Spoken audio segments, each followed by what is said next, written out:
एक लड़के ने मुझे टेलीफोन किया, अलग कश्मीर में आपकी तकरीर करना चाहते हैं। हम मैंने कहा मेरे पास वक्त नहीं। कहने लगे जो आपकी तकरीर सुनना चाहता है उसको कैंसर है, उसके पास वक्त नहीं है, उसकी आखिरी ख्वाहिश थी कि वो आपकी तकरीर लाइव सुन ले। मैं कहा ठीक है। मैं गया, उसका नाम मोहम्मद सलीम था। मैंने उससे पूछा सलीम भाई क्या हाल है?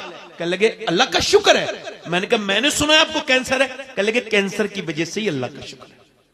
क्यों? कहने लगे मैंने बगैर कैंसर के भी सैयद साहब कुछ लोगों को अचानक मौत नहीं आ जाती एक्सीडेंट से, मगर मेरे रब का करम है 2 महीने पहले मुझे डॉक्टर ने बता दिया तुझे मरना है। मैं कहा फिर? कहने लगे फिर मैं अपने रब के सामने गिड़गिड़ाता हूं, जिंदगी भर गुनाह किए हैं, 2 महीने के बाद कब्र में जाना है तो कहता हूं मालिक एक अंधेरे कमरे में नहीं रह सकता, तो जो कब्र उसके ऊपर तख्ते और तख्ते ऊपर मिट्टी और फिर अंधेरी, उस कब्र में कैसे तुझे मुंह दिखाऊंगा मेरे मालिक।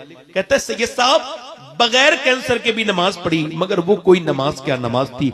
नमाज तो अब है कि जब कैंसर का मरीज हूं, जब सर सजदे में रखता हूं, कीमो की जलन अलग अपनी तरफ होती है, मगर कहता है जब मैं सर सजदे में रखता हूं तो मेरी आंखें डबडबा जाती हैं, ऐसा लगता है रब के करीब हो गया हूं, रब से बातें कर रहा हूं। मैं उससे कहता हूं मालिक बड़ा गुनहगार हूं, आज तक कहते हैं बड़े सजदे किए थे मगर वो आंसुओं में डूबा हुआ सजदा नहीं किया।